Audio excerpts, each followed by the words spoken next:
오늘 함께 들을 하나님의 말씀은 신약성경 누가복음 22장 24절에서 30절입니다. 누가복음 22장 24절에서 30절 교독하시고요. 30절은 함께 읽겠습니다. 또 그들 사이에 그중 누가 크냐 하는 다툼이 난지라.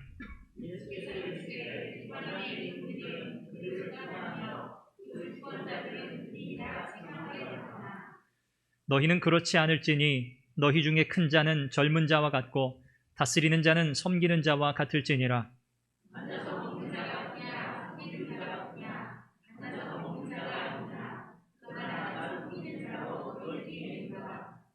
너희는 나의 모든 시험 중에 항상 나와 함께 한 자들인즉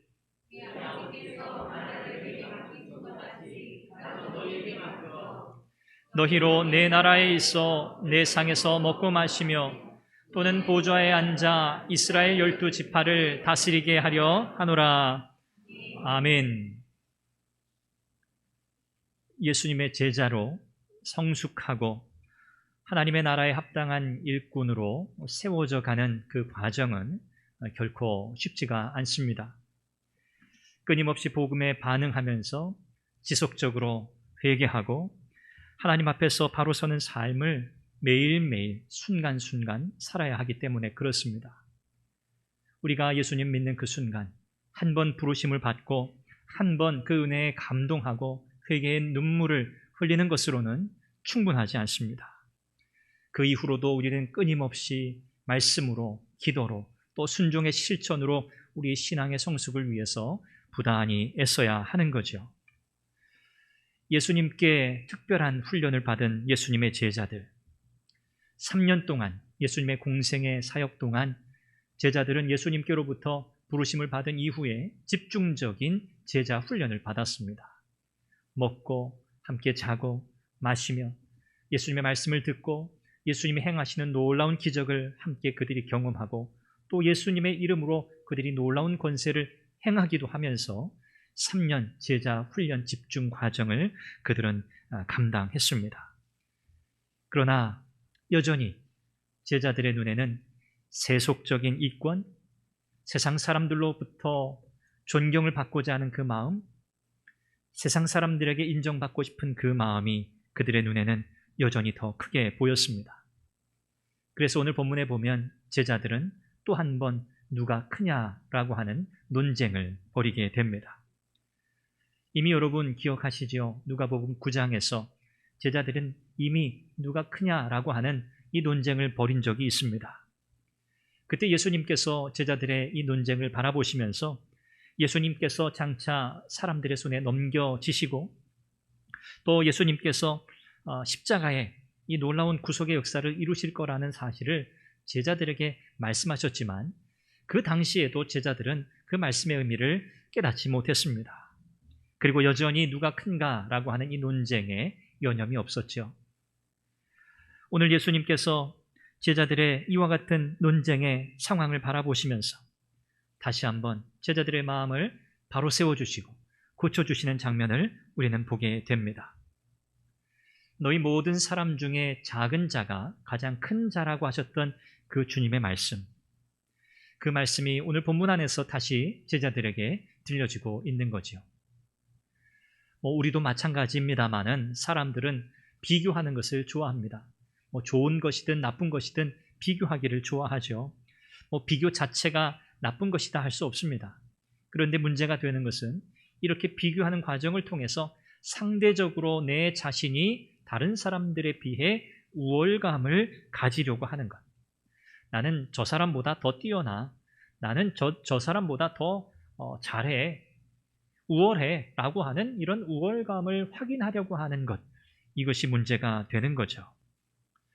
이 누가 큰가라고 하는 이 문제는 개개인의 성도의 삶에서뿐만 문제가 되는 것이 아니고 교회 역사 속에서도 살펴보면 이 누가 큰가라고 하는 문제 때문에 교회가 분열되는 일들이 여러 차례 있었습니다. 1054년에 동방교회와 서방교회, 이 로마 캐톨릭 교회가 있었죠. 이 로마 캐톨릭 교회가 동방, 서방으로 갈라지는 그 역사적 사건이 있었습니다. 그때 가장 큰 분열의 이유가 뭐냐면 그 화두가 뭐였냐면 바로 누가 크냐라고 하는 거였어요. 이것은 다름 아니라 교황권에 관한 문제였습니다. 동방교회, 지금의 로마 카톨릭 교회죠. 이 동방교회는 교황은 베드로의 후예다. 사도 베드로의 후예이기 때문에 다른 모든 주교들보다, 사제들보다 더 뛰어나다, 더 크다라고 그렇게 주장했습니다.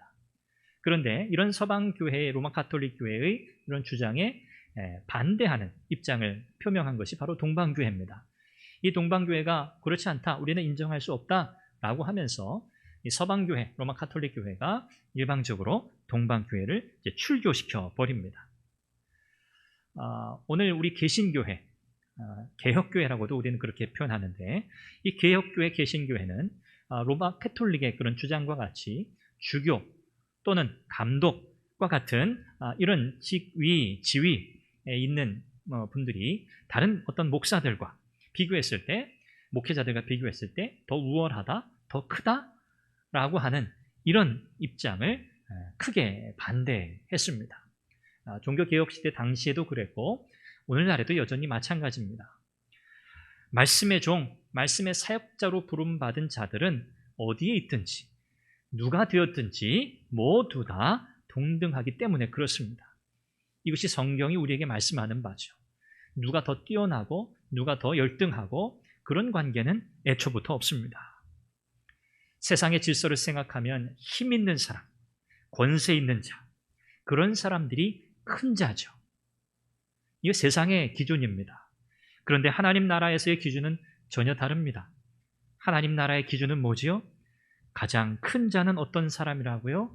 가장 낮은 자, 작은 자, 섬기는 자라고 말씀하고 있습니다. 오늘 저와 여러분들은 하나님 나라의 질서를 따르는 자인 줄 믿습니다. 그러므로 저와 여러분들은 오늘 말씀에서 예수님께서 누가 크냐는 이 제자들의 논쟁을 바라보시며 하신 그 말씀을 오늘 우리에게 주시는 말씀으로 붙들어야 할 것이고, 하나님 나라의 질서, 하나님 나라의 법, 또한 예수님께서 친히 보여주신 그 섬김의 법, 이것을 오늘 우리의 것으로 삼고 우리의 신앙의 삶에 매진할 수 있기를 간절히 바랍니다. 우리가 먼저 기억할 것은 우리는 하나님 나라의 질서를 따르는 자가 되어야 한다는 거죠. 예수님께서 이 세상에서 공생의 사역하시는 기간 동안 예수님께서 몸소 행하신 모든 일들, 가르치고 병 고치고 기적을 행하신 모든 일들은 하나님 나라의 일이었습니다. 예수님은 이 땅에 오셔서 하나님 나라의 질서가 무엇인지를 몸소 보여주셨다는 거죠. 예수님께서 잡히시기 전날 밤 마지막 제자들과 만찬을 행하셨어요. 그때 예수님께서는 제자들의 발을 씻기셨습니다. 여러분 잘 아시는 것처럼 발을 씻겨준다? 이것은 섬김의 모습이죠. 예수님이 이제 떠나시고 나면 제자들이 어떻게 함께 서로 이 믿음의 여정을 갈 것인가, 서로 섬기며 살아야 한다는 것을 몸소 보여주시기 위해서 제자들의 발을 씻기셨습니다. 그러면서 제자 중에 한 사람이 예수님을 팔 것이라고 공개적으로 말씀하셨죠. 그리고 나서 뭐 하시죠? 우리가 이야기하는 성찬을 행하십니다. 예수님께서 이때 성찬을 제정하신 거죠. 떡과 잔을 나누시면서 성찬을 제정하시고 그 의미가 무엇인지, 예수님께서 십자가에 달려 죽으시는 그 사실, 그것이 어떤 의미인지를 제자들에게 몸소 가르치세요.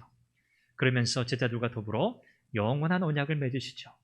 이 떡을 먹는 자, 이 잔을 마시는 자, 떡을 먹고 잔을 마시지 않는 자는 나와 상관이 없다. 반드시 떡과 잔에 참여해야 해요. 예수님께서는 이와 같이 성찬을 통해서 영원한 언약을 맺으셨어요. 자, 이렇게 참 은혜로운 시간이 이어졌습니다.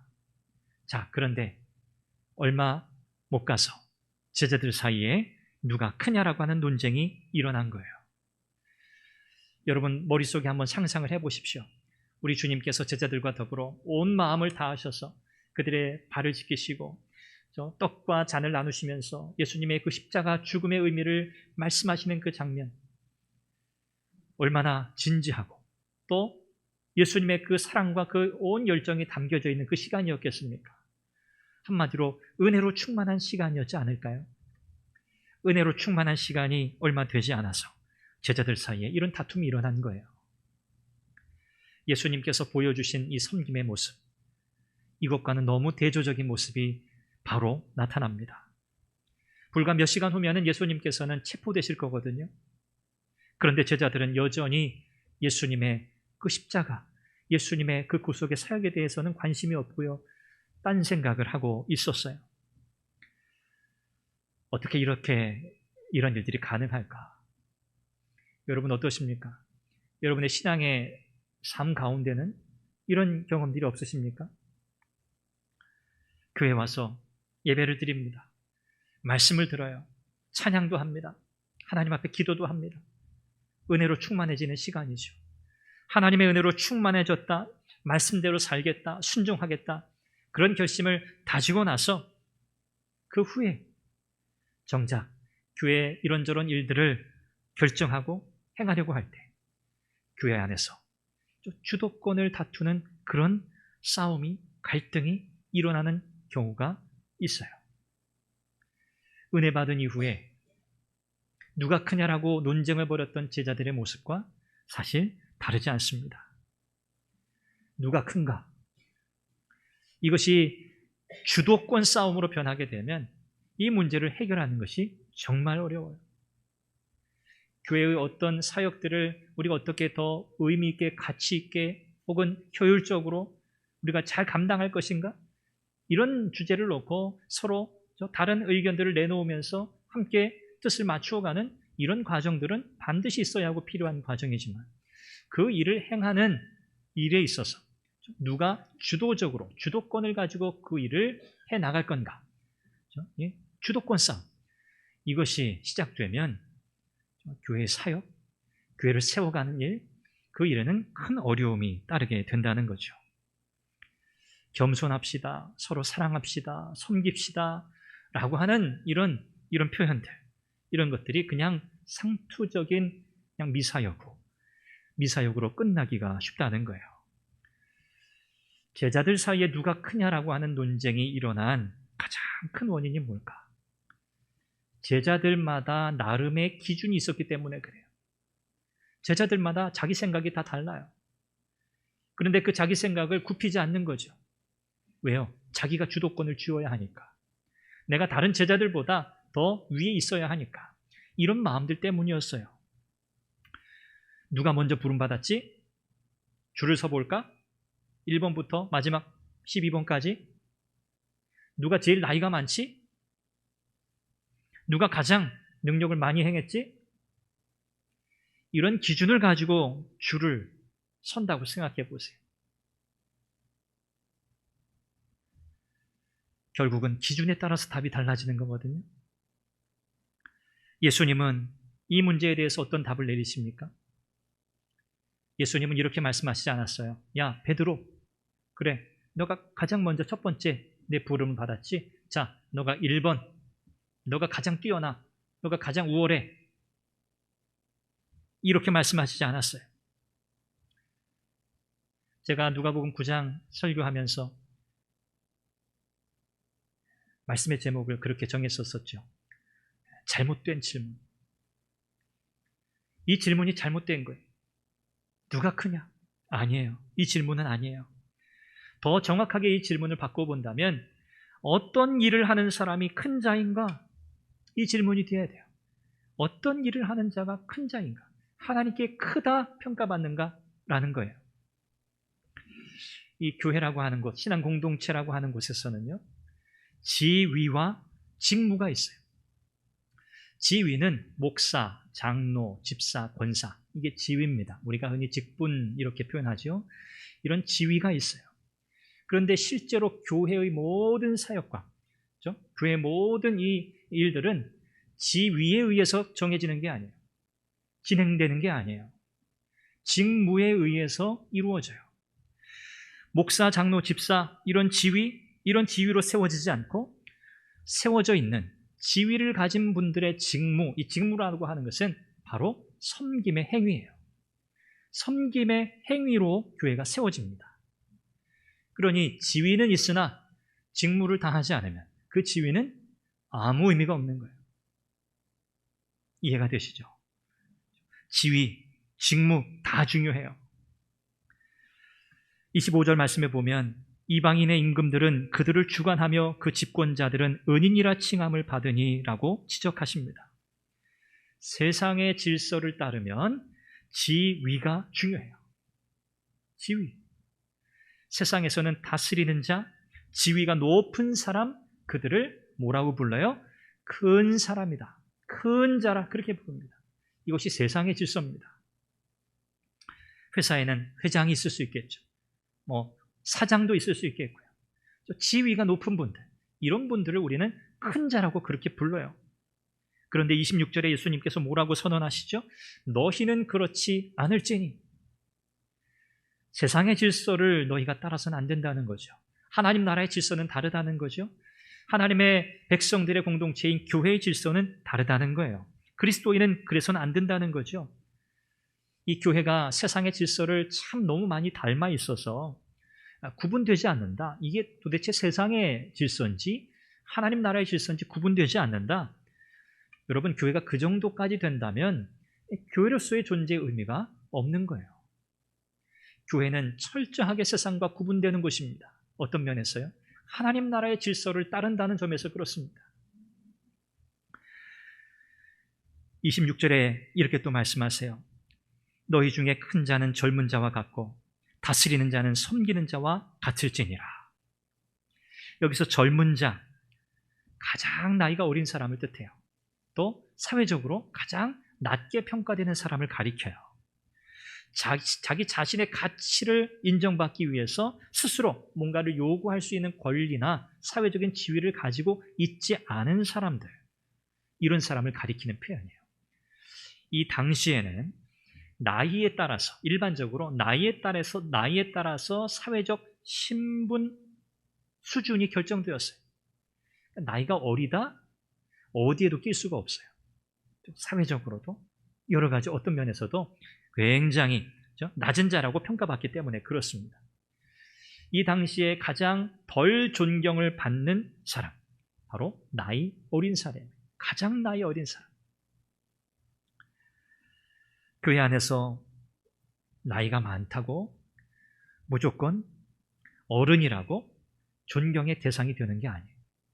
이 하나님 나라의 질서가 그래요. 세상에서는 그렇죠. 나이 많은 분들 어른 대접하죠. 그렇죠? 경험이 많은 분들, 경륜이 많은 분들 우리가 어른 대접하죠. 그런데 하나님 나라 안에서 하나님 나라의 질서를 따른다면 교회 안에서의 진정한 어른, 존경의 대상이 되는 분은 어떤 분입니까? 섬기는 분이에요. 섬기는 분. 나이가 많다고 아니에요. 경험이 많다고 아니에요. 교회 안에서 섬김의 자리에 있는 분들, 그런 분들을 우리는 진정한 어른이라고 불러요. 진정으로 존경할 만한 분이라고 부르는 거예요. 이것이 교회의 질서입니다. 세상의 지위는요, 다른 사람들을 다스리고 통제하기 위해서 주어져요. 이게 세상의 지위예요. 그러나 하나님 나라의 지위는 무엇을 위해 주어집니까? 섬김을 위해서 주어져요. 다른 이들을 섬기라고 우리에게 이 지위를 주신 거예요. 이 직분을 주신 거예요. 목사인 저는 말씀의 종으로, 말씀으로 여러분들을 섬기는 거예요. 우리 장로님들, 집사님들, 권사님들, 여러분 각자에게 주어진 그 직위에 맞는 합당한 직무를 통해 여러분들이 성도들을 돕고 섬기라고 그 자리를 하나님께서 주셨다고 믿으시기를 바랍니다. 그래서 우리 모두는 다 섬기는 거예요. 누가 섬김을 받습니까? 우리는 섬김과 동시에 섬김을 받는 거예요. 그렇죠? 얼마나 좋아요. 섬기면서 섬김도 받고. 누가 특정한 어떤 한 사람만 섬기는 게 아니에요. 누구만 섬김을 받는 게 아니에요. 우리는 서로 섬기며 섬김을 주고받는 관계여야 하는 줄 믿습니다.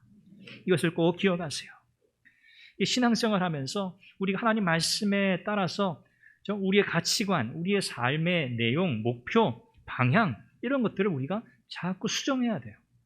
수정해야 돼요. 이 수정하지 않으면 조금만 초점이 빗나가도 시간이 지나면 굉장히 큰 차이가 벌어지잖아요. 신앙생활은 그런 겁니다. 자꾸만 말씀 앞에 나를 다시 고추 세우는 거예요. 내가 빗나가고 있지 않나? 내가 잘못 가고 있지 않나? 나의 섬김이 좀 하나님 앞에서 좀 부끄러운 모습 되어 있지 않나? 자꾸만 조정하는 거예요. 그런 은혜가 있으시기를 바랍니다. 두 번째는 섬김의 원형, 바로 예수님이죠. 예수님의 모범을 따라가는 거예요. 예수님께서 어떻게 큰 자라고 하나님 앞에 그렇게 평가받을 수 있을까? 예수님께서 친히 보여주셨어요. 어떻게 우리가 다른 성도들을, 우리 지체들을 섬길까? 예수님이 그 원형을 보여주셨어요. 그 모습은 다름 아니라 제자들을 위해 친히 식사를 준비하신 그 모습이에요. 우리가 달리 표현하면 식탁 봉사, 그렇게 표현할 수 있겠죠. 식탁 봉사. 좀 밥상을 차려주는 거예요. 이 밥상을 차려준다는 것은 그냥 먹을 것을 대접한다는 그런 뜻이 아닙니다. 이것은 섬김의 의미가 무엇인지를 보여주는 그런 모습이에요. 섬김이 뭔가? 당시에 식탁 봉사라고 하는 것은요, 누가 하는 일이었을까요? 종이 하는 일이에요. 종. 당시에는 주인과 종이 있었잖아요. 종이 바깥일도 다 하고, 바깥일 다 하고 들어오면 집안일도 다 했어야 돼요. 그러니까 종은 주인으로부터 야, 너 참 수고했구나. 야, 너 바깥일 하느라 힘들었다. 이제 좀 쉬어라. 이런 거 기대할 수 있는 위치에 있는 사람이 아니에요. 바깥일도 하고 집안일도 하고 이게 다 종의 몫이었거든요. 이 밥상을 준비하는 일도 종의 몫이에요. 주인이 식사하는 내내 종은 곁에 서 있어야 돼요. 혹시 주인이 식사하는데 뭐 불편하지 않을까? 뭐 어떤 음식을 더 필요로 하지 않을까? 뭐 물이 떨어지면 물을 또 따라 드린다든지 뭐 불편한 게 없는지 계속 살펴야 하는 거예요. 이게 바로 종의 역할이었거든요. 근데 그 역할을 누가 하셨다고요? 예수님께서. 당시에 나이 가장 어린 사람 그리고 종, 이 두 부류는 존경의 대상이 아니었어요. 종을 누가 존경해요? 예수님은 친히 종이 되셨어요. 종이 되셔서 섬기셨어요. 여러분 생각해 보십시오. 예수님께서 부활하신 후에 제자들을 찾아가시잖아요. 예수님 부활하신 후에 밤새도록 고기를 잡았던 그 제자들을 맞이하시면서 그때 이 제자 7명에게 식사를 준비하셨어요. 와서 먹으라. 와서 먹으라. 생선을 구워주시고 밥상을 차려주셨어요. 예수님께서 제자들의 발을 씻기시던 그날 그 밤에도 제자들이 식사할 수 있도록 이 발을 씻는다고 하는 것이 바로 그 식사 준비한다는 그런 의미도 같이 다 들어있어요. 발을 씻는 거예요. 우리가 손 씻듯이 밥 먹기 전에 발을 씻는다, 이제 밥 먹을 준비를 한다, 그런 의미예요. 예수님은 발을 씻겨주시면서 친히 제자들이 만찬을 즐길 수 있도록 준비시켜 주셨어요. 발을 씻겨주는 것도 누가 하는 일이에요? 종이 하는 일이에요. 종이 하는 일이에요. 예수님은 이와 같이 밥상을 차려주시면서 식탁 봉사를 통해서 섬김의 본질이 무엇인지를 가르쳐 주고 계세요. 27절에 이렇게 말씀하시죠. 앉아서 먹는 자가 크냐? 섬기는 자가 크냐? 앉아서 먹는 자가 아니냐? 당연하죠. 앉아서 먹는 사람이 큰 사람이에요. 옆에 서가지고 온갖 수발을 다 드는 사람은 큰 자가 아니에요. 그러나 나는 섬기는 자로 너희 중에 있느니라. 뭐 하는 자로 있다고요? 섬기는 자로 너희 가운데 있다. 이것이 하나님 나라의 질서였어요. 부활하시고 승천하신 우리 주님께서는 지금도 뭐 하고 계실까요? 하나님 보좌 우편에서 지금도 자신의 살과 피를 하나님의 자녀인 저와 여러분들에게 지금도 공급하고 계세요. 지금도 공급하고 계세요. 그러니 지금도 주님은 뭐 하고 계시는 거예요? 우리를 섬기고 계시는 거예요. 지금도.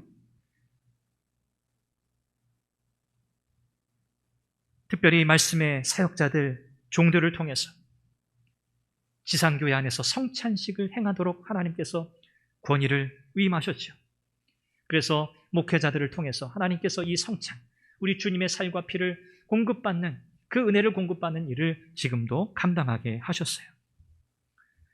사랑하는 여러분, 우리 주님께서 이 땅에 오셔서 보여주신 우리 주님의 삶과 그분의 모든 사역, 그것은 우리에게 하나님 나라 백성으로서 우리가 이 땅에서 어떤 중심, 어떤 태도로 살아가야 할지를 분명하게 가르치신 내용입니다. 저와 여러분들은 참으로 주님 보실 때, 야, 너 참 큰 자구나, 너 참으로 큰 자구나, 그렇게 평가받기를 간절히 바랍니다. 어떤 사람을 그렇게 평가하신다고요? 섬기는 자를 그렇게 주님이 평가하십니다. 우리는 친히 모범을 보여주신 우리 주님의 그 모습, 예수님의 모습을 잘 따라가고요, 세상의 질서가 아니라 하나님 나라의 질서, 그 질서를 따르면서 우리 각자에게 주신 그 섬김의 일, 그 일이 무엇이 되었든 교회를 섬기고 다른 이들을 섬기고 예수님께서 보여주셨던 이 종의 모습과 같이 마음을 다하여 진심으로 그렇게 서로를 섬기며 세워가는 복된 은혜가 우리 모두에게 있기를 간절히 바랍니다. 29절에 예수님께서 이렇게 말씀하세요. 내 아버지께서 나라를 내게 맡기신 것 같이 나도 너희에게 맡긴다. 예수님이 이 땅에 오셔서 하나님 나라의 질서를 몸소 보여주셨는데 이제는 그 일을 누구에게 맡기신다고요? 제자들에게, 오늘 저와 여러분들에게, 신앙공동체인 교회에 주님이 그 일을 맡기신다고 말씀하세요. 그러므로 우리에게 맡겨진 일이 뭡니까?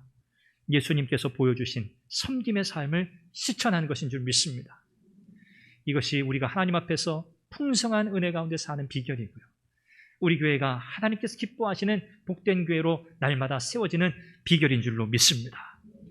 이 섬김을 통해서 우리 주님은 여러분 개개인의 삶뿐만 아니라 우리 교회를 든든하게 세워주실 줄로 믿습니다. 기도하겠습니다. 우리 같이 함께 기도하죠.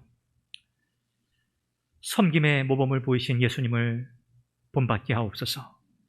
세상의 질서가 아니라 하나님 나라의 질서를 따르며 성도들을 섬기고 교회를 섬기는 주님 앞에 진정으로 큰 자가 되게 하옵소서. 주께서 우리의 섬김을 통해 이 교회를 든든하게 세워주실 줄 믿습니다. 성령의 충만함으로 채우시고 주의 말씀에 순종하는 믿음을 더하여 주옵소서. 우리 같이 함께 한 목소리로 기도합니다. 자비하신 아버지 하나님, 하나님께서 오늘도 주의 말씀으로 우리에게 가르치시며 특별히 누가 큰가라고 하는 그 제자들의 논쟁 속에서 진정으로 큰 자가 누구인가? 그는 섬기는 자라고 가르치시니 감사합니다. 하나님 나라의 법, 하나님 나라의 질서는 세상의 질서와 다릅니다. 세상의 질서는 높은 자, 권세 있는 자, 힘 있는 자가 큰 자이지만 그러나 하나님 나라에서는 작은 자, 참 겸손한 자, 섬기는 자, 그가 큰 자라고 주님은 평가하십니다. 아버지 하나님, 오늘도 우리의 삶 속에 참 하나님 나라의 질서를 따르는 삶이 되게 하시고 오늘도 부활 승천하셔서 지금도 여전히 하나님 보좌 우편에서 우리를 위하여 지금도 섬기고 계시는 그 주님의 은혜를 우리가 기억하고 오늘도 예수님의 모범을 따라서 세상의 질서가 아니라 하나님 나라의 질서를 따르며 참된 섬김의 삶을 살아가는 우리 모두가 되게 하여 주옵소서. 우리 각자에게 부르신 그 부르심 앞에 충성되게 하시고 하나님 신실하게 이 사명 감당하게 하여 주옵소서. 하나님, 오늘도 선한 교회가 주의 은혜 가운데 세워지게 하시고 오늘도 세우신 모든 일꾼들, 믿음의 사람들을 통해 하나님의 교회를 든든하게 세워 주시옵소서. 성령께서 함께 하실 줄 믿습니다.